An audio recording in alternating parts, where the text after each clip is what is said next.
ವೀಕ್ಷಕರೇ ನಮಸ್ಕಾರ. ಇದರಿಂದ ಪ್ರಮುಖ ಸುದ್ದಿಗಳ ನ್ಯೂಸ್ ಬುಲೆಟಿನ್ಗೆ ಸ್ವಾಗತ.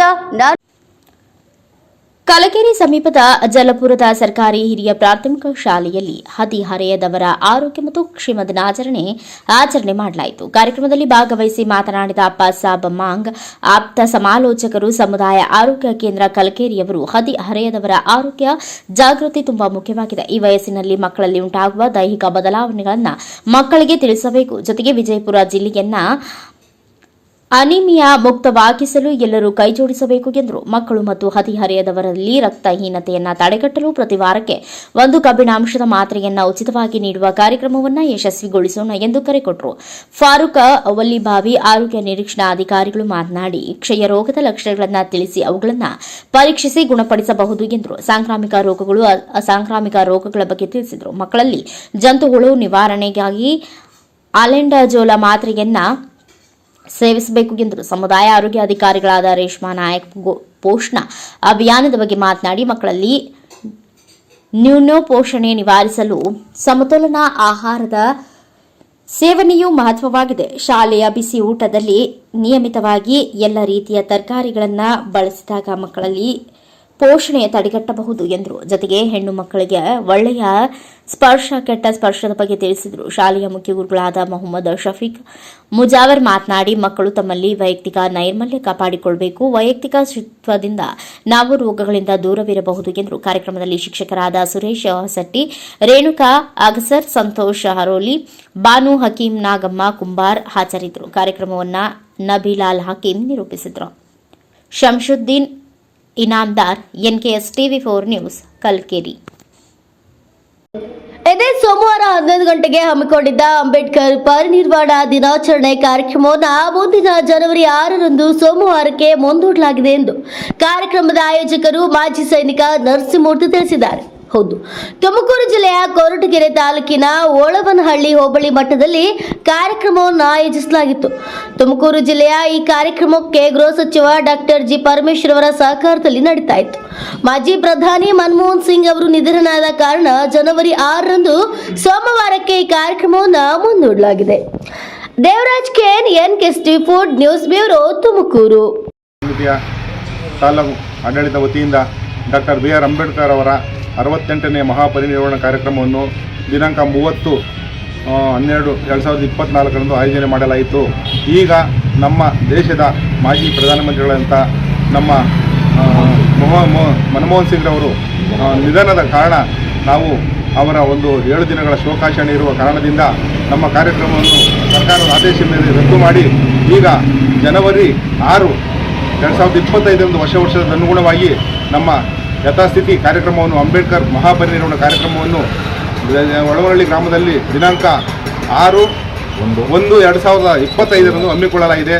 11 ಗಂಟೆಗೆ ಸರಿಯಾಗಿದೆ. ಒಳವನಹಳ್ಳಿ ಗ್ರಾಮ ಪಂಚಾಯತಿ ಮುಂಭಾಗದಲ್ಲಿ ದಯಮಾಡಿ ಈ ಒಂದು ಕಾರ್ಯಕ್ರಮಕ್ಕೆ ನೀವು ಈಗಾಗಲೇ ಎಲ್ಲ ಇನ್ವಿಟೇಷನ್ ಕೊಟ್ಟಿದ್ದೀವಿ. ಇದಕ್ಕೆ ಸಂಬಂಧಪಟ್ಟ ತಾಲೂಕಿನ ಎಲ್ಲ ಅಧಿಕಾರಿ ವರ್ಗದವರು, ಜನಪ್ರತಿನಿಧಿಗಳು ಹಾಗೂ ನಮ್ಮ ಸಂಘದ ಎಲ್ಲ ಪದಾಧಿಕಾರಿಗಳು, ಸಾರ್ವಜನಿಕರು ಎಲ್ಲ ಸಹಕಾರ ಕೊಟ್ಟು ಈ ಒಂದು ಕಾರ್ಯಕ್ರಮಕ್ಕೆ ತಪ್ಪದೆ ನಮ್ಮ ಜನವರಿ 6ನೇ ತಾರೀಕಿಗೆ ಬಂದು ಈ ಕಾರ್ಯಕ್ರಮವನ್ನು ಯಶಸ್ವಿಗೊಳಿಸಬೇಕು ಅಂತ ತಮ್ಮಲ್ಲಿ ನಾವು ಮನವಿ ಮಾಡಿಕೊಳ್ತೇವೆ. ಈ ಕಾರ್ಯಕ್ರಮವನ್ನು ಡಾಕ್ಟರ್ ಜಿ ಪರಮೇಶ್ವರ್ ಅವರ ಆಶೀರ್ವಾದದೊಂದಿಗೆ ನಾವು ಅವರ ಸಹಕಾರದೊಂದಿಗೆ ಕಾರ್ಯಕ್ರಮ ಮತ್ತೆ ಅದರಂತೆ ಮುಂದುವರಿಸಿ 6ನೇ ತಾರೀಕು ಜನವರಿ ಕಾರ್ಯಕ್ರಮವನ್ನು ಯಶಸ್ವಿಗೊಳಿಸಲು ತಾವೆಲ್ಲರೂ ಸಹಕಾರ ನೀಡಬೇಕು ಅಂತ ತಾಲೂಕು ಸಂಚಾಲಕರ ನರಸಿಂಹಮೂರ್ತಿ ಮಾಜಿ ಸೈನಿಕ ತಮ್ಮಲ್ಲಿ ಮನವಿ ಮಾಡಿಕೊಳ್ತೇನೆ. ಕ್ಷಮೆಯನ್ನು ಇಚ್ಛಿಸ್ತಾ ಇದ್ದೇನೆ ಬಂಧುಗಳೇ. ನವಲಗುಂದ ತಾಲೂಕಾ ಕೃಷಿ ಸಮಾಜದ ಕಾರ್ಯಕಾರಿ ಸಮಿತಿ ಚುನಾವಣೆಯು ಸಹಾಯಕ ಕೃಷಿ ನಿರ್ದೇಶಕರ ಕಚೇರಿಯಲ್ಲಿ ಕೈ ಎತ್ತುವುದರ ಮೂಲಕ ಚುನಾವಣೆ ನಡೆಸಲಾಗಿದೆ. ಇದರಲ್ಲಿ ಯಾವುದೇ ರೀತಿಯ ಒಳ ಒಪ್ಪಂದ, ರಾಜಕಾರಣ ಇರುವುದಿಲ್ಲ ಎಂದು ಕೃಷಿ ಸಮಾಜದ ಜಿಲ್ಲಾ ಪ್ರತಿನಿಧಿ ಬಸಪ್ಪ ಗುಡೇನವರ್ ಹೇಳಿದರು. ಅವರು ಶನಿವಾರ ದಿವಸ ನಗರದ ಪ್ರವಾಸಿ ಮಂದಿರದಲ್ಲಿ ಪತ್ರಿಕಾಗೋಷ್ಠಿಯನ್ನು ಉದ್ದೇಶಿಸಿ ಮಾತನಾಡಿದರು. ಇಲ್ಲಿ ಏನಾಗಿದೆ ಅಂದರೆ, ಜಿಲ್ಲಾ ಪ್ರತಿನಿಧಿ ಸ್ಥಾನಕ್ಕೆ ಎಸ್ಆರ್ ಅಂಬಲಿ ಅವರು ನಾಮಪತ್ರ ಸಲ್ಲಿಸಿದರು. ಚುನಾವಣಾ ಪ್ರಕ್ರಿಯೆಯಲ್ಲಿ ನಾಮಪತ್ರ ಸಲ್ಲಿಕೆಯಂತೆ ಆಯ್ಕೆ ಪ್ರಕ್ರಿಯೆ ನಡೆದಿರುತ್ತದೆ. ಇದರಲ್ಲಿ ಎಸ್ಆರ್ ಅಂಬಲಿ ಅವರು ಈ ರೀತಿಯ ಸುಳ್ಳು ಆರೋಪ ಮಾಡಿರುವುದು ಸತ್ಯಕ್ಕೆ ದೂರಾಗಿದೆ ಎಂದರು. ಯಾವುದೇ ಚುನಾವಣೆ ಎಂದಾಗ ಗೆಲುವು ಸೋಲನ್ನ 2 ಸಮಾನವಾಗಿ ತೆಗೆದುಕೊಳ್ಳಬೇಕು. ಅದನ್ನು ಬಿಟ್ಟು ಚುನಾವಣೆಯಲ್ಲಿ ತಾವು ಆಯ್ಕೆಯಾಗದ ಕಾರಣ ಕೃಷಿಕ ಸಮಾಜದ ಕಾರ್ಯಕಾರಿ ಸಮಿತಿ ಚುನಾವಣೆಯಲ್ಲಿ ಒಪ್ಪಂದ ನಡೆದಿದೆ ಎಂಬುದನ್ನು ಪತ್ರಿಕೆ ಮೂಲಕ ತಿಳಿಸಿರುವುದು ಅವರ ಸಣ್ಣತನವಾಗಿದೆ ಎಂದರು. ಆದ್ರಿಂದ SR ಅಂಬ್ಲಿ ಅವರು ಇಂತಹ ಸಣ್ಣತನವನ್ನ ಬಿಟ್ಟು ಇಂತಹ ಆರೋಪವನ್ನ ಮಾಡಬಾರದು. ಇದು ಸತ್ಯಕ್ಕೆ ದೂರವಾಗಿರುವಂತಹ ವಿಚಾರ. ಕೈ ಎತ್ತುವುದರ ಮೂಲಕ 11 ಮತಗಳು ಪಡೆದುಕೊಂಡು ಜಿಲ್ಲಾ ಪ್ರತಿನಿಧಿಯಾಗಿ ಆಯ್ಕೆಯಾಗಿರುತ್ತೇನೆ. ಇದರಲ್ಲಿ ಯಾವುದೇ ರೀತಿ ಮೋಸ ರಾಜಕಾರಣ ಇರುವುದಿಲ್ಲವೆಂದರು. ನಂತರ ಕೃಷಿಕ ಸಮಾಜದ ಅಧ್ಯಕ್ಷರಾದ ಸೋಮಲಿಂಗಪ್ಪ ಬಳಿಗೇರ್ ಅವರು ಮಾತನಾಡಿದರು. ಈ ವೇಳೆಯಲ್ಲಿ ಕೃಷಿಕ ಸಮಾಜದ ನಿರ್ದೇಶಕ ಅಧ್ಯಕ್ಷ RH ಕೊಂಡ್ರೆಡ್ಡಿ, ಬಿಜೆಪಿ ನಗರ ಘಟಕ ಅಧ್ಯಕ್ಷ ಸಾಯಿಬಾಬಾ ಆನೆಗುಂದಿ, ಬ್ಲಾಕ್ ಕಾಂಗ್ರೆಸ್ ಅಧ್ಯಕ್ಷ ವರ್ಧಮಾನಗೌಡ ಹಿರೇಗೌಡ, ಸದುಗೌಡ ಪಾಟೀಲ್, ವಿವಿ ಲಟ್ಟಿ, ನಾಗಪ್ಪ ಹರ್ತಿ, ದಾವಲ್ ಸಾಬ್ ಕುದ್ದಣ್ಣವರ್ ಸೇರಿದಂತೆ ಅನೇಕರು ಉಪಸ್ಥಿತರಿದ್ದರು. Babajan Shirkol, NKS TV4 news, Navalgund.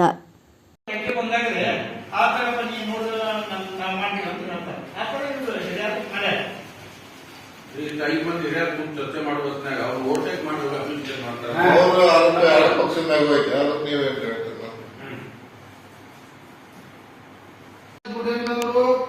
ಆಕಾಂಕ್ಷಿಗಳು ಜಿಲ್ಲಾ ಪ್ರತಿನಿಧಿಗಳಿಗೆ 4 ರಿಂದ 5 ಮಂದಿ. ನಾವು ಇನ್ನೂ ಯಾರು ಫೈನಲ್ ಮಾಡಿಲ್ಲ. ಜಿಲ್ಲಾ ಪ್ರತಿನಿಧಿ ಆಗಾಕ 4 ರಿಂದ 5 ಮಂದಿ ಆಕಾಂಕ್ಷಿಗಳಿದ್ರು. ಅದ್ರೊಳಗೆ ಇದ್ರು, ಬಸವರಾಜ್ ಬಿಡಂಗವರು ಇದ್ರು, ಇನ್ನೂ 2-3 ಇನ್ನೂ 2-3 ಮಂದಿ ಇದ್ರು. ಇವ್ರ ಒಳಗೊಂಡು ಆಮ್ಯಾಗ ಮಲ್ಲಪ್ಪ ಮಂಗೋಳಿ ಅವರು ಅಲ್ರಿ, ನಾವು ಯಾರು ಹೆಸರು ಫೈನಲ್ ಮಾಡಿಲ್ಲ.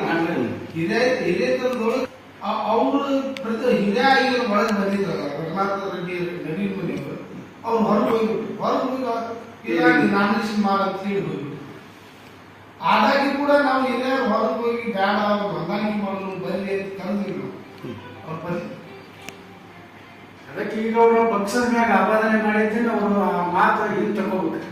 ಈ ಆ ಪಕ್ಷಕ್ಕೂ ಕಾಂಗ್ರೆಸ್ ಬಿಜೆಪಿ ಹಸ್ತಕ್ಷೇಪ ಇಲ್ಲ.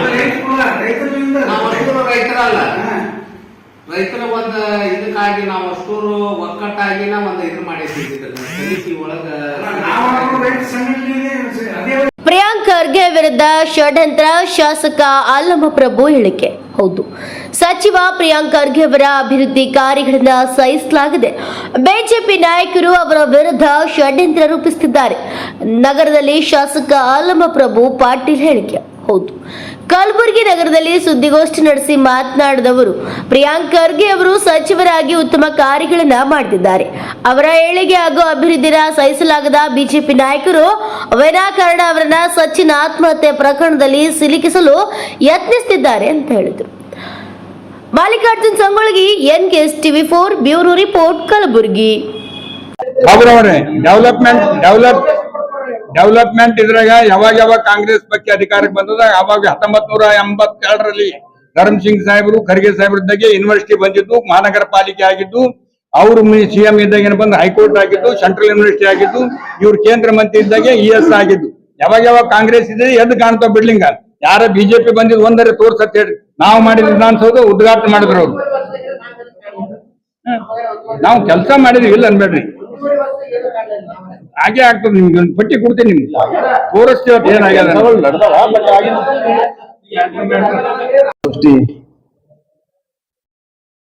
ಕರೆದಿದ್ದೇವೆ. ಪತ್ರಿಕಾ ಗೋಷ್ಠಿ ಕರೆಯುವ ಉದ್ದೇಶ ತಮಗೆಲ್ಲರೂ ಗೊತ್ತಿದೆ.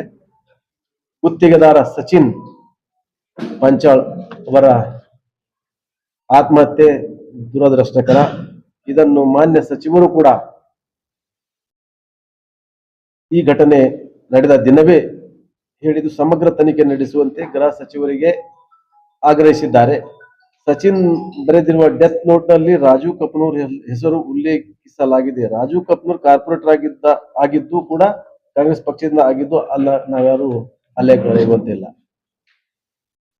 ನಮ್ಮ ನಾಯಕರಾದಂತಹ ಸನ್ಮಾನ್ಯ ಶ್ರೀ ಮಲ್ಲಿಕಾರ್ಜುನ್ ಖರ್ಗೆ ಸಾಹೇಬರು ಹಾಗೂ ಪ್ರಿಯಾಂಕಾ ಖರ್ಗೆ ಸಾಹೇಬರು ನಮ್ಮ ಪಕ್ಷದ ಕಾರ್ಯಕರ್ತರನ್ನು, ಮುಖಂಡರನ್ನು ಎಲ್ಲರಿಗೂ ಕೂಡ ಆಪ್ತರಂತೆ. ಅದು ಯಾವುದೇ ಕಾರ್ಯಕರ್ತರು ಪಕ್ಷದಲ್ಲಿದ್ದರೂ ಕೂಡ ಅವರಿಗೆ ಆಪ್ತರಂತೆ ಮತ್ತು ಎಲ್ಲ ಅದೇ ರೀತಿ ಅವರಿಗೆ ನೋಡ್ಕೊಳ್ಬೇಕಾಗ್ತದೆ. ಯಾರೇ ಒಬ್ಬ ಕಾರ್ಯಕರ್ತ ಇದ್ರೂ ಕೂಡ ಅವರಿಗೆ ನಮ್ಮ ಪಕ್ಷದ ಕಾರ್ಯಕರ್ತ ಭಾವಿಸಿ ಅವರು ಹೇಳ್ತಕ್ಕಂಥ ಕೆಲಸಗಳು ಎಲ್ಲ ಪಕ್ಷದಲ್ಲಿ ಇರ್ತಾವೆ. ಅದೇ ನಮ್ಮ ಬೇರೆ ಪಕ್ಷ ಹೊರತಾಗಿಲ್ಲ.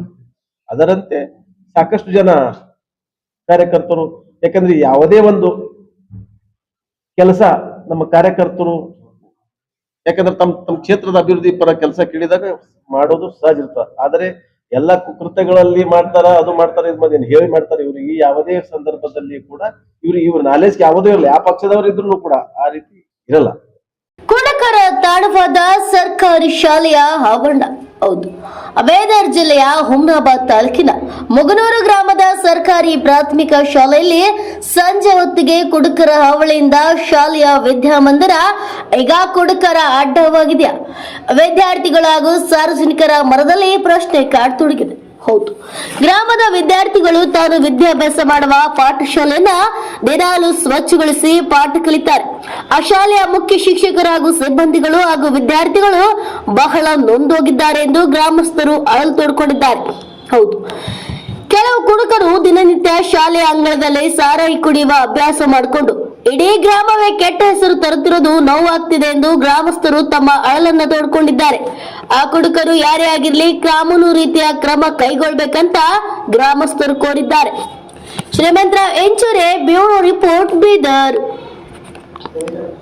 ಶಾಲೆ ಮುಗ್ನೂರಿನಲ್ಲಿ ದಿನಾಲು ಯಥಾವತ್ತಾಗಿ ಶಾಲೆಯ ಆವರಣದಲ್ಲಿ ಕಂಪೌಂಡದಲ್ಲಿ ದಿನಾಲು ಕಿಡಿಗೇಡಿಗಳು ಸೇರಿ ನಮ್ಮ ಶಾಲೆಯ ಆವರಣವನ್ನು ಅಶಿಸ್ತುಗೊಳಿಸುತ್ತಿದ್ದಾರೆ. ನಾನಾ ರೀತಿಯ ವಿಷಕಾರಿಯಾಗಿರ್ತಕ್ಕಂಥ ಬಾಟಲ್ಗಳನ್ನು ಎಸೆದು ಕಿಟಕಿಗಳನ್ನು ಒಡೆದು ರೂಮಿನಲ್ಲಿ ಹೋಗಿ ಸಂಡಸನ್ನು ಮಾಡಿ ಮಕ್ಕಳಿಂದ ನಾವು ಬಳಸ್ತಕ್ಕಂಥ ಪರಿಸ್ಥಿತಿ ಬರುತ್ತಿದೆ. ಅದಕ್ಕಾಗಿ ಈ ರೀತಿಯ ಅವಾಚ್ಯ ಶಬ್ದಗಳನ್ನು ನಾವು ಒಳ್ಳೆಯ ರೀತಿಯ ನುಡಿಮುತ್ತುಗಳಿಂದಲೂ ಬರೆದ್ರೂ ಅವರು ಮಕ್ಕಳು ಏನು ಮಾಡತ್ತಿದ್ರೆ ಕಿಡಿಗೇಡಿಗಳು ಕೇಳ್ತಾ ಇಲ್ಲ. ಅದರ ಸಲುವಾಗಿ ಈ ವಿಷಯವನ್ನು ತಮ್ಮ ಗಮನಕ್ಕೆ ತರಲು ಏನು ಮಾಡುತ್ತಿದ್ದೇವೆ, ನಾವು ಬಯಸುತ್ತಿದ್ದೇವೆ. ಸಹಬಾಳ್ವೆ ಸಾಮರಸ್ಯದ ಸ್ವಾವಲಂಬಿ ಜೀವನಕ್ಕೆ ಜ್ಞಾನ ವಿಕಾಸ ಕೇಂದ್ರ ಜೀವ ಮೋಹನ್ ಹೇಳಿಕೆ. ಜಾತಿಯ ನೆಲೆಗಟ್ಟಿನ ಮೇಲೆ ಸ್ಥಾಪಿತವಾದ ಈ ಸಂಸ್ಥೆ ಬಡವ ಬಲ್ಲಿದನೆನ್ನದೆ ಸರ್ವಸ್ತರದ ಜನರು ಸಮಾನರು ಎಂಬ ಧೋರಣೆಯೊಂದಿಗೆ ಜನ್ಮ ತಳೆದ ಈ ಜ್ಞಾನ ವಿಕಾಸ ಕೇಂದ್ರ ಇಂದು ಹೆಮ್ಮರವಾಗಿ ಬೆಳೆದು ಲಕ್ಷಾಂತರ ಮಹಿಳೆಯರಲ್ಲಿ ಜ್ಞಾನ ವಿಕಾಸಗೊಂಡು ಸಹಬಾಳ್ವೆ ಸಾಮರಸ್ಯದ ಸ್ವಾವಲಂಬಿ ಜೀವನ ನಡೆಸುತ್ತಿದ್ದಾರೆ. ಇದು ಹೆಮ್ಮೆಯ ವಿಷಯ ಎಂದು ಜಿಲ್ಲಾ ನಿರ್ದೇಶಕ ಮೋಹನ್ ನಾಯಕ್ ಹೇಳಿದರು. ಕಾರಣ, ಜ್ಞಾನ ವಿಕಾಸ ಕೇಂದ್ರದಿಂದ ಸಿಗುವ ಸವಲತ್ತುಗಳನ್ನು ಸದ್ವಿನಿಯೋಗಗೊಳಿಸಿಕೊಳ್ಳಲು ಮಹಿಳೆಯರಿಗೆ ಕರೆ ನೀಡಿದರು. ಅವರು ಲಿಂಗಸಗೂರು ತಾಲೂಕಿನ ಕಡರ್ಕಲ್ ಬಿ ಕಾರ್ಯಕ್ಷೇತ್ರದಲ್ಲಿ ಶನಿವಾರ ಕಡರ್ಕಲ್ ಜ್ಞಾನ ವಿಕಾಸ ಕೇಂದ್ರ ಆಚರಿಸಿಕೊಂಡ ಭೂಮಿ ಕೇಂದ್ರದ 2ನೇ ವರ್ಷದ ವಾರ್ಷಿಕೋತ್ಸವ ಕಾರ್ಯಕ್ರಮ ಉದ್ಘಾಟಿಸಿ ಮಾತನಾಡಿದರು. ಈ ಕಾರ್ಯಕ್ರಮದಲ್ಲಿ ತಾಲೂಕು ಯೋಜನಾಧಿಕಾರಿ ಅಡ್ವಯ್ಯ, ತಾಲೂಕಾ ಕೃಷಿ ಅಧಿಕಾರಿ ಮೊಹಮ್ಮದ್ ಅಲಿ, ಒಕ್ಕೂಟದ ಅಧ್ಯಕ್ಷೆ ಶಾರದಾ ಉಪಸ್ಥಿತರಿದ್ದರು. Anand Turvihal, NKS TV4 news, Lingasugur. ಮೃತ ಕಾರ್ಮಿಕನ ನೆರವಿಗೆ ನಿಂತ ಅಶ್ವತ್ಥಗೌಡ. ಬೆಂಗಳೂರಿನ ಸರ್ಜಾಪುರ ರಸ್ತೆಯ ವರ್ತೂರಿನ ಕಂಪನಿಯಲ್ಲಿ ರಾತ್ರಿ ಸಮಯದಲ್ಲಿ ಗದಗ ಜಿಲ್ಲೆಯ ಕಾರ್ಮಿಕ ಸಹಜ ಮರಣವನ್ನ ಹೊಂದಿದ್ದು, ನೆರವು ಕಟ್ಟಡ ಕಾರ್ಮಿಕ ಮತ್ತು ಅಸಂಘಟಿತ ಕಾರ್ಮಿಕರ ಸಂಘದ ರಾಜ್ಯಾಧ್ಯಕ್ಷರಾದ ಅಶ್ವತ್ಥ ಮರಿಗೌಡರು ಮತ್ತು ಗದಗ ಜಿಲ್ಲೆಯ ಶ್ರೀ ಸಿದ್ದರಾಮೇಶ್ವರ ಕಟ್ಟಡ ಕಾರ್ಮಿಕರ ಸಂಘದ ಅಧ್ಯಕ್ಷರಾದ ಬಸವರಾಜ ಭಟ್ಟರ್ ಅವರು ಸಂಸ್ಥೆಯ ಗುತ್ತಿಗೆದಾರರಿಂದ ಮೃತರ ಕುಟುಂಬದವರಿಗೆ 3 ಲಕ್ಷ ಪರಿಹಾರವನ್ನ ಕೊಡಲಾಯಿತು. ಇದೇ ಸಂದರ್ಭದಲ್ಲಿ ದೇವರು ಮೃತರ ಕುಟುಂಬದವರಿಗೆ ದುಃಖವನ್ನ ತಡೆಯುವಂತಹ ಶಕ್ತಿ ನೀಡಲಿ ಹಾಗೂ ಮೃತರ ಆತ್ಮಕ್ಕೆ ಶಾಂತಿ ಸಿಗಲೆಂದು ಪ್ರಾರ್ಥಿಸುವುದರೊಂದಿಗೆ ಮೃತರ ಕುಟುಂಬದವರ ಜೊತೆಗೂಡಿ ಸಂತಾಪ ಸೂಚಿಸಿದರು. ಕ್ಯಾಮರಾಮನ್ ಲಾಲ್ ಸಿಂಗ್ ರಾಠೋಡ್ ಜೊತೆ Shivu Rathod, NKS TV4 news, Bengaluru. Gas cylinder ಸ್ಫೋಟದಲ್ಲಿ ಗಾಯಗೊಂಡಿದ್ದ ಮತ್ತೊಬ್ಬ ಅಯ್ಯಪ್ಪ ಮಾಲಾಧಾರಿ ಸಾವು, ಮೃತರ ಸಂಖ್ಯೆ 5ಕ್ಕೆ ಏರಿಕೆ. ಗ್ಯಾಸ್ ಸಿಲಿಂಡರ್ ಸ್ಫೋಟದಿಂದ ಗಂಭೀರವಾಗಿ ಗಾಯಗೊಂಡು ಆಸ್ಪತ್ರೆಗೆ ದಾಖಲಾಗಿದ್ದ ಅಯ್ಯಪ್ಪ ಮಾಲಾಧಾರಿಗಳ ಪೈಕಿ ಶನಿವಾರ ರಾತ್ರಿ ಶಂಕರ್ ಅಯ್ಯಪ್ಪ ಮಾಲಾಧಾರಿ ಚಿಕಿತ್ಸೆ ಫಲಕಾರಿಯಾಗದೆ ಕೇಮ್ಸ್ ಆಸ್ಪತ್ರೆಯಲ್ಲಿ ಮೃತಪಟ್ಟಿದ್ದಾರೆ. ಸಾವಿನ ಸಂಖ್ಯೆ 5ಕ್ಕೆ ಏರಿಕೆಯಾಗಿದೆ. ಉಣಕಲ್ನಲ್ಲಿ ರವಿವಾರ ಮಧ್ಯರಾತ್ರಿ ಗ್ಯಾಸ್ ಸಿಲಿಂಡರ್ ಸ್ಫೋಟಗೊಂಡ ಪರಿಣಾಮ 9 ಜನರು ಗಂಭೀರವಾಗಿ ಗಾಯಗೊಂಡಿದ್ದರು. ಈ ಪೈಕಿ 4 ಜನ ಅಯ್ಯಪ್ಪ ಮಾಲಾಧಾರಿಗಳು ಚಿಕಿತ್ಸೆ ಫಲಕಾರಿಯಾಗದೆ ಕೇಮ್ಸ್ ಆಸ್ಪತ್ರೆಯಲ್ಲಿ ಕಳೆದ 2 ದಿನದಲ್ಲಿ ಮೃತಪಟ್ಟಿದ್ದರು. ಶನಿವಾರ ತಡರಾತ್ರಿ ಶಂಕರ್ ಚವ್ಹಾಣ್ ಎಂಬ ಅಯ್ಯಪ್ಪ ಮಾಲಾಧಾರಿಯೂ ಕೂಡ ಚಿಕಿತ್ಸೆ ಫಲಕಾರಿಯಾಗದೆ ಸಾವನ್ನಪ್ಪಿದ್ದು, ಸಾವಿನ ಸಂಖ್ಯೆ 5ಕ್ಕೆ ಏರಿಕೆಯಾಗಿದೆ. ಇನ್ನುಳಿದ 4 ಜನರಿಗೆ ಕೇಮ್ಸ್ ಆಸ್ಪತ್ರೆಯಲ್ಲಿ ಚಿಕಿತ್ಸೆ ಮುಂದುವರೆದಿದೆ. ಇನ್ನು ಕೇಮ್ಸ್ ಆಸ್ಪತ್ರೆಯ ಶವಾಗಾರದ ಮುಂದೆ ಕುಟುಂಬಸ್ಥರ ಆಕ್ರಂದನ ಮುಗಿಲು ಮುಟ್ಟಿದೆ. Santosh Medar, NKS TV4 news, Hubballi.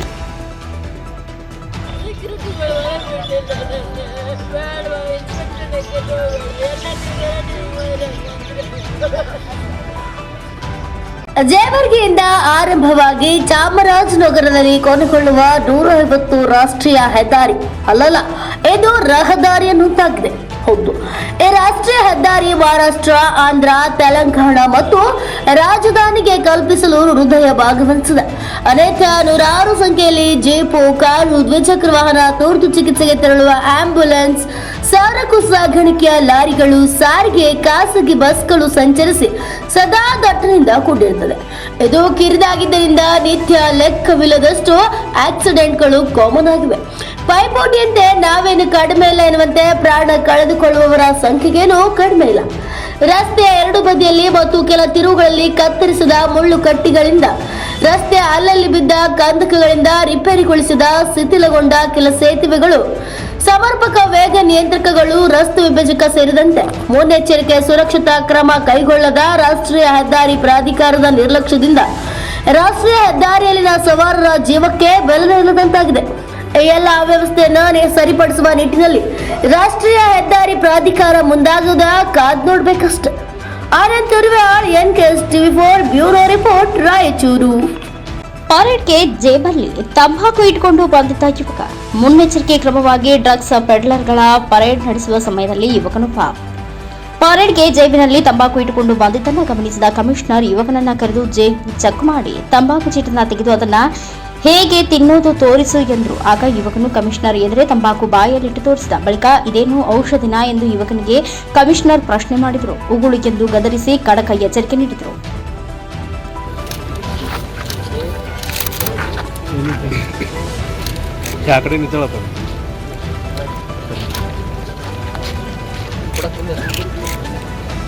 ಹೆಂಗಿದೆ ರೆಡಿ ಬೇಡ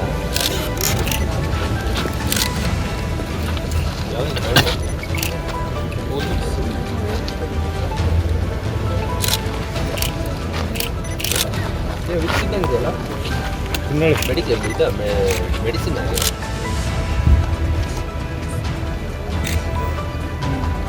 ತಂಬಾಕಾಗಿದೆ ಹೆಂಗೆ ಕೊಡುತ್ತೆ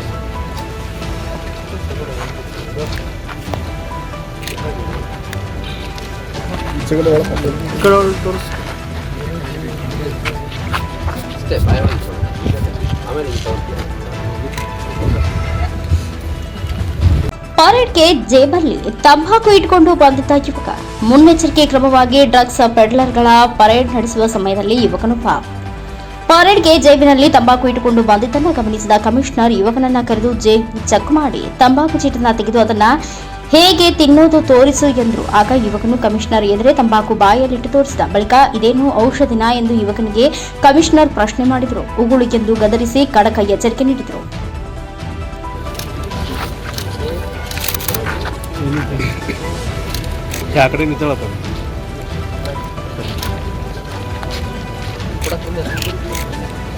ಏನಿದೆ ಹೆಂಗಿದೆ ಕೊಡೋದಾ ರೆಡಿ ಬೇಡ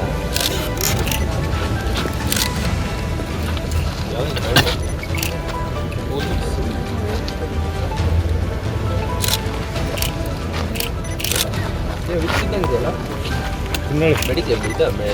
ಮೆಡಿಸಿನ್ ಆಗಿದೆ.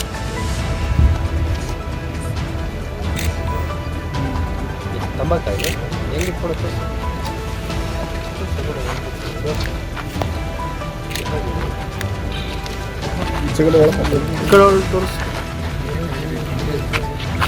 ಅಷ್ಟೇ ಬಾಯ ಆಮೇಲೆ ಹುಬ್ಬಳ್ಳಿಯ ಹಂದಿ ವ್ಯಾಪಾರಿಯ ಹತ್ಯೆ ಪ್ರಕರಣ, 4 ಜನ ಆರೋಪಿಗಳ ಎಡೆಮುರಿ ಕಟ್ಟಿದ ಬ್ಯಾಂಡಿಗೇರಿ ಪೊಲೀಸ್ ಟೀಮ್. ಹೌದು, ಹುಬ್ಬಳ್ಳಿಯ ಮಂಟೂ ರಸ್ತೆಯಲ್ಲಿ ಹಂದಿ ವ್ಯಾಪಾರಿ ಬರ್ಬರವಾಗಿ ಹತ್ಯೆ ಮಾಡಿದ ಪ್ರಕರಣಕ್ಕೆ 4 ಜನ ಆರೋಪಿಗಳನ್ನ ಎಡೆಮುರಿ ಕಟ್ಟುವಲ್ಲಿ ಬೆಂಡಿಗೇರಿ ಠಾಣೆ ಪೊಲೀಸರು ಯಶಸ್ವಿಯಾಗಿದ್ದಾರೆ. ಮಂಟೂರ ರಸ್ತೆಯ ನಿವಾಸಿ ಸ್ಯಾಮ್ಯುಯಲ್ ಮಬ್ಬು ಎಂಬಾತನನ್ನ ಕಳೆದ ಗುರುವಾರ ತಡರಾತ್ರಿ ನಗರದ ಹೊರವಲಯದ ರಿಂಗ್ ರೋಡ್ ಬಳಿಯಲ್ಲಿ ಕಣ್ಣಿಗೆ ಕಾರದ ಪುಡಿ ಎರಚಿ ಹತ್ಯೆ ಮಾಡಲಾಗಿತ್ತು. ಕೊಲೆ ಮಾಹಿತಿ ಸಿಕ್ತಿದ್ದಂತೆ ಬೆಂಡಿಗೇರಿ ಠಾಣೆಯ ಪೊಲೀಸರು ಸ್ಥಳಕ್ಕೆ ಧಾವಿಸಿ ಪರಿಶೀಲನೆ ನಡೆಸಿದರು. ಹಿರಿಯ ಅಧಿಕಾರಿಗಳು ಕೂಡ ಘಟನಾ ಸ್ಥಳಕ್ಕೆ ದೌಡಾಯಿಸಿ ಶೀಘ್ರ ಕೊಲೆ ಪ್ರಕರಣವನ್ನು ಭೇದಿಸಲು ಸೂಚನೆ ನೀಡಿದರು. ಅದರಂತೆ ಉತ್ತರ ವಿಭಾಗದ ಎಸಿಪಿ ಚಿಕ್ಕಮಠ ಹಾಗೂ ಬೆಂಡಿಗೇರಿ ಠಾಣೆಯ ಇನ್ಸ್ಪೆಕ್ಟರ್ SR ನಾಯಕ್ ನೇತೃತ್ವದ ತಂಡ ಕಾರ್ಯಾಚರಣೆ ನಡೆಸಿ 4 ಆರೋಪಿಗಳನ್ನು ಬಂಧನ ಮಾಡಿದ್ದಾರೆ. ಬಂಧಿತರನ್ನ ಟೈಟನ್ ಬಾಬು ಆಂಟೋನಿ, ಸುಲೇಮಾನ್ ಬಳ್ಳಾರಿ, ಮೌಲಾ ಸಾಬ್ ರಾಯಮಾಜಿ ಅನಾರ್ ಹಾಗೂ ಮೊಹಮ್ಮದ್ ಶಾ ಫಿರೋಜಾಬಾದ್ ಎಂದು ತಿಳಿದುಬಂದಿದೆ. ಈ ಹಿಂದೆ ಮೃತ ಸ್ಯಾಮ್ಯುಯಲ್ನ ಅಕ್ಕ ಮತ್ತು ಅವಳ ಗಂಡನ ನಡುವೆ ಜಗಳ ನಡೆದಿತ್ತು. ನಂತರ ಅಕ್ಕ ತನ್ನ ತವರು ಮನೆ ಸೇರಿದ್ರು. ಇದಕ್ಕೆ ಅಳಿಯ ಸ್ಯಾಮ್ಯುಯಲ್ ಕಾರಣ ಎಂದು ಮಾವನ ಟೈಟನ್ ಬಾಬು ಕೋಪಗೊಂಡಿದ್ದ ಹಾಗೂ ಮೌಲಾ ಮತ್ತು ಮೊಹಮ್ಮದ್ ಜೊತೆಗೆ ಹಣಕಾಸಿನ ವ್ಯವಹಾರ ಕೂಡ ಇಟ್ಕೊಂಡಿದ್ದ. ನಿಮಗೆ ಇಂಪೋರ್ಟ್ ಎಕ್ಸ್ಪೋರ್ಟ್ ಬಿಸ್ನೆಸ್ ತಿಳಿಸಿಕೊಡುವ ನೆಪ ಹೇಳಿ ಹಣ ಪಡೆದಿದ್ದಂತೆ. ಇದೇ ಕಾರಣಕ್ಕೆ ಕೊಲೆಗೆ 2 ಬಾರಿ ಪ್ರಯತ್ನ ಕೂಡ ಮಾಡಿದ್ರಂತೆ. ಆದರೆ ಸ್ವಲ್ಪದರಲ್ಲಿಯೇ ಸ್ಯಾಮ್ಯುಯಲ್ ಪಾರಾಗಿ ಜೀವ ಉಳಿಸಿಕೊಂಡಿದ್ದ. ಆದರೆ ಗುರುವಾರ ರಾತ್ರಿ ಮಾತ್ರ ಟೈಟನ್ ತನ್ನ ಸ್ನೇಹಿತರೊಂದಿಗೆ ಪ್ಲಾನ್ ಮಾಡಿ ಸ್ಯಾಮ್ಯುಯಲ್ಗೆ ರಿಂಗ್ ರೋಡ್ ಹತ್ತಿರ ಕರೆಸಿಕೊಂಡು ಕಣ್ಣಿಗೆ ಖಾರದ ಪುಡಿ ಎರಚಿ ಮಾರಕಾಸ್ತ್ರಗಳಿಂದ ಕೊಚ್ಚಿ ಮನಬಂದಂತೆ ಹೊಡೆದು ಕೊಲೆ ಮಾಡಿರುವ ಬಗ್ಗೆ ಆರೋಪಿಗಳು ಪ್ರಾಥಮಿಕ ತನಿಖೆಯಲ್ಲಿ ಒಪ್ಪಿಕೊಂಡಿದ್ದು, ಸದ್ಯ ಆರೋಪಿಗಳನ್ನ ನ್ಯಾಯಾಂಗ ಬಂಧನಕ್ಕೆ ಒಪ್ಪಿಸಲಾಗಿದೆ. Santosh Medar, bureau report, NKS-TV4 Dharwad. Gowdgere ಶಾಲೆಯ ಮೇಲ್ಛಾವಣಿ ಕುಸಿತ ಭಯದಲ್ಲಿಗೆ ಮಕ್ಕಳ ಪಾಠ ಪ್ರವಚನ. ಗುರು ಮಿಟ್ಟಕಲ್ ಮತಕ್ಷೇತ್ರದ ವ್ಯಾಪ್ತಿಯ ಗೌಡ್ಗೆರ ಗ್ರಾಮದ ಸರ್ಕಾರಿ ಹಿರಿಯ ಪ್ರಾಥಮಿಕ ಶಾಲೆಯ ಮೂಲಭೂತ ಸೌಕರ್ಯ ವಂಚಿತ ತಾಣವಾಗಿ ಮಾರ್ಪಟ್ಟಿದೆ ಎಂದು ಜಯ ಕರ್ನಾಟಕ ರಕ್ಷಣಾ ಸೇನಾ ಘಟಕ ಅಧ್ಯಕ್ಷ ದೇವು ನಾಯಕ್ ಗೌಡ್ಗೆರ ಆರೋಪಿಸಿದ್ದಾರೆ. ಇಲ್ಲಿನ ಶಾಲೆಯ 1 ರಿಂದ 7ನೇ ತರಗತಿಯವರೆಗೂ ಇದೇ ವಿದ್ಯಾರ್ಥಿಗಳ ಸಂಖ್ಯೆ ಸುಮಾರು 250 ಇದ್ದು, ಇಲ್ಲಿ ಹಲವು ವರ್ಷಗಳಿಂದ ಕಟ್ಟಡ ಸಮಸ್ಯೆ, ಕುಡಿಯುವ ನೀರಿನ ಸಮಸ್ಯೆ, ಶೌಚಾಲಯದ ಸಮಸ್ಯೆ ಇದ್ದು ಮಕ್ಕಳಿಗೆ ಕಲಿಕೆಯು ತುಂಬಾ ತೊಂದರೆಯಾಗುತ್ತಿದೆ. ಶಾಲೆಯ ಕಟ್ಟಡವೂ ಕೂಡ ಹಳೆಯದಾಗಿದ್ದು ಅಲ್ಲಲ್ಲಿ ಗೋಡೆಗಳು ಸೀಳಿ ನಿಂತಿವೆ ಮತ್ತು ಮೇಲ್ಛಾವಣಿ ಕುಸಿದು ಬೀಳುತ್ತಿದೆ. ಇದರಿಂದ ಮಕ್ಕಳು ಭಯದಲ್ಲಿಯೇ ಪಾಠ ಕೇಳುವ ಪರಿಸ್ಥಿತಿ ಉದ್ಭವವಾಗಿದ್ದು, ಕುಡಿಯುವ ನೀರಿನ ವ್ಯವಸ್ಥೆ ಇಲ್ಲದ್ರಿಂದ ಮಹಿಳಾ ಶಿಕ್ಷಕರಿಗೂ ಮತ್ತು ವಿದ್ಯಾರ್ಥಿಗಳಿಗೆ ತೀವ್ರ ತೊಂದರೆಯಾಗುತ್ತಿದೆ. ಬಹಿರ್ದೆಸೆಗೆ ಬಯಲು ಪ್ರದೇಶವೇ ಗತಿ ಎಂಬಂತಾಗಿದೆ. ನೂತನ ಕಟ್ಟಡ ಹಾಗೂ ಮೂಲಭೂತ ಸೌಕರ್ಯ ಒದಗಿಸುವಂತೆ ಶಾಲಾ ಸುಧಾರಣಾ ಅಧ್ಯಕ್ಷರು ಮತ್ತು ಪಾಲಕರು ಆಗ್ರಹಿಸಿದ್ದಾರೆ. ಸರಿಯಾದ ತಡೆಗೋಡೆ ಇಲ್ಲ ಮತ್ತು ಮಳೆ ಬಂದರಂತೂ ಶಾಲೆಯಲ್ಲಿ ಜಿಟಿ ಸೋರುತ್ತದೆ. ಕನ್ನಡ ಶಾಲೆಗಳ ಉಳಿವಿಗಾಗಿ ಸರ್ಕಾರ ಕೋಟಿಗಟ್ಟಲೆ ಹಣ ಖರ್ಚು ಮಾಡಿದರೂ ಕೂಡ ಸರ್ಕಾರಿ ಶಾಲೆಗಳಲ್ಲಿ ಸರಿಯಾದ ಮೂಲಭೂತ ಸೌಕರ್ಯಗಳು ಒದಗಿಸದೇ ಇರುವುದು ಪೋಷಕರ ಆಕ್ರೋಶಕ್ಕೆ ಕಾರಣವಾಗಿದೆ. ಸಂಬಂಧಪಟ್ಟ ಇಲಾಖೆ ಅಧಿಕಾರಿಗಳು ಪರಿಶೀಲನೆ ಮಾಡಿ ಮೂಲಭೂತ ಸೌಕರ್ಯಗಳನ್ನು ಒದಗಿಸಬೇಕು ಎಂದು ಒತ್ತಾಯ ಮಾಡಿದ್ದಾರೆ. ಇಲ್ಲ ಮುಂದಿನ ದಿನಗಳಲ್ಲಿ ಶಾಲೆಗೆ ಬೀಗ ಜಡಿದು ಮಕ್ಕಳು ಪಾಲಕರೊಂದಿಗೆ ಜಯ ಕರ್ನಾಟಕ ರಕ್ಷಣಾ ಸೇನೆ ವತಿಯಿಂದ ಉಗ್ರ ಹೋರಾಟ ಮಾಡಲಾಗುವುದು ಎಂದು ಎಚ್ಚರಿಕೆಯನ್ನ ನೀಡಿದ್ದಾರೆ. Devaraj, NKS-TV4 news, Gowdgere. ಇದಿಷ್ಟು ಇದರಿಂದ ಪ್ರಮುಖ ಸುದ್ದಿಗಳ ನ್ಯೂಸ್ ಬುಲೆಟಿನ್. ನಿರಂತರ ಸುದ್ದಿಗಳಿಗಾಗಿ ನೋಡ್ತಾ ಇರಿ NKS-TV4, ಇದು ನಿರಂತರ ಕಾರ್ಯಪಡೆ.